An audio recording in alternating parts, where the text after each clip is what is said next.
చూస్తూ ఉన్నాము. మా నాయకుడు జగన్మోహన్ రెడ్డి గారు చెప్పారు, మా అర్జ్, డిమాండ్ అండ్ స్టాండ్ ఒక్కటే.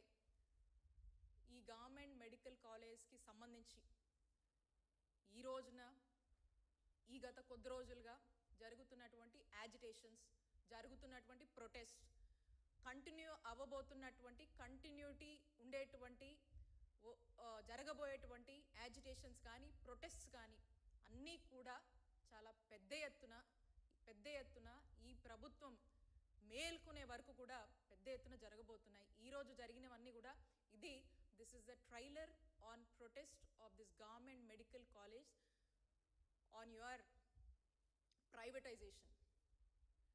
మీరు అంటున్నటువంటి ఈ ప్రైవేటైజేషన్ పద్ధతి మీరు మార్చుకోవాలని జరుగుతున్నటువంటి ఈ ప్రొటెస్ట్లో రీసెంట్ టైమ్స్లో చూసాము. మేము అన్ని ప్రజా పోరాటాలు చేస్తాం, అన్ని ప్రజా సంఘాలతో కలిసి పోరాటాలు చేస్తాం, ఎంత పెద్ద ఉద్యమమైనా చేస్తాము, న్యాయ పోరాటం చేస్తాము. ఎవరైనా కూడా మిగతా ప్రతిపక్ష పార్టీలు ఎవరొచ్చి దీనికి మద్దతు ఇచ్చినా ఖచ్చితంగా వైఎస్ఆర్ కాంగ్రెస్ పార్టీ వారికి ఈ కాన్సెప్ట్కి వాళ్ళు వచ్చి ముందుకొచ్చి ఈ యొక్క ఉద్యమాలు చేస్తున్నందుకు, ఈ యొక్క ప్రొటెస్ట్ చేస్తున్నందుకు మేము మద్దతుగా నిలబడతాము. ఇది ఒక కంటిన్యూడ్ ప్రొటెస్ట్ అనేది నడుస్తూనే ఉంటుంది. ఈ ప్రొటెస్ట్కి పూర్తి ఎత్తున కూడా వైఎస్ఆర్ కాంగ్రెస్ పార్టీ నిలబడుతుంది. తిరిగి మళ్ళా మీ యొక్క నిర్ణయం తప్పని మీరు మేల్కొని ఈ యొక్క ప్రైవేటైజేషన్ నిర్ణయం నుంచి మీరు మీ ఆలోచనని విత్డ్రా చేసుకునే వరకు కూడా మేము పోరాడుతూనే ఉంటామని తెలియజేసుకుంటున్నాను. అండ్ మనం చూస్తూ ఉంటాం జనరల్గా ఎవరైనా కూడా ప్రభుత్వం అనేది ఇట్స్ అ కంటిన్యూస్ ప్రాసెస్. ఎవరైనా కూడా ఏదైనా హెల్త్ కావచ్చు, ఎడ్యుకేషన్ కావచ్చు, ప్రభుత్వం యొక్క బాధ్యత. సో ఆ బాధ్యత వాళ్ళకు ఉన్నప్పుడు మాది దమ్మున్న ప్రభుత్వం, మేము ఇలా చేయగలుగుతాము, మేము అలా చేయగలుగుతాము, మేము ప్రజలకి న్యాయం చేస్తాము, ప్రజలకు మంచి ఆరోగ్యం ఇవ్వడంలో మేము ముందుంటామని చెప్పి ఎవరైనా కూడా జనరల్గా ముందుకు వెళ్తారు. కానీ ఈ కూటమి ప్రభుత్వాన్ని చూస్తూ ఉన్నాం, ఎక్కడా ఉండదు. మన ఆంధ్రప్రదేశ్ రాష్ట్రంలోనే చూస్తాం ఈ కూటమి ప్రభుత్వాన్ని చంద్రబాబు నాయుడు గారి నాయకత్వంలో. ఖచ్చితంగా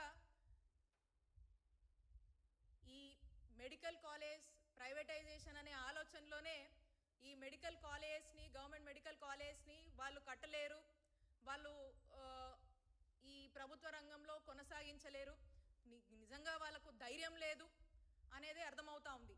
ఆరోగ్య రంగంలో వాళ్ళు ప్రజలకు, ఈ కూటమి ప్రభుత్వం ప్రజలకు మేలు చేయలేదు అనేది స్పష్టమవుతా ఉంది.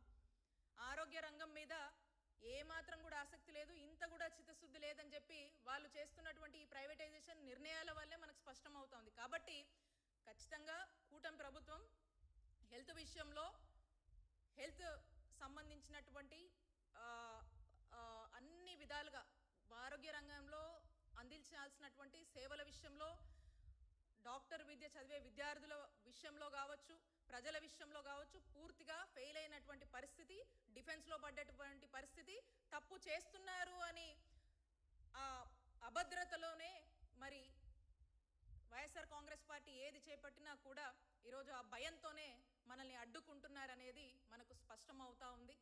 మేము చెప్తా ఉన్నాం, ఎప్పటికైనా జగన్మోహన్ రెడ్డి గారి టెన్యూర్ 5 years జగనన్న పాలన, ఇట్స్ అ వండర్. ఎప్పుడు కూడా మేము ప్రౌడ్గా చెప్తాము. ఎప్పటికైనా కూడా ఆంధ్రప్రదేశ్ రాష్ట్ర ప్రజలు జగనన్న హయాంలో వైద్య ఆరోగ్య రంగంలో చక్కగా చూశారు, ఇంతమంది ప్రాణాలు కాపాడారు. మా కుటుంబం జగనన్న దయ వల్ల బతుకుంది. ఈరోజు మా కుటుంబంలో మాకు ఒక అనారోగ్య పరిస్థితి వస్తే జగనన్న హయాంలో ఉచితంగా వైద్యం చేశారు కాబట్టి ఈరోజు పలానాయన బతుకున్నాడు, పలానమ్మ బతుకుంది.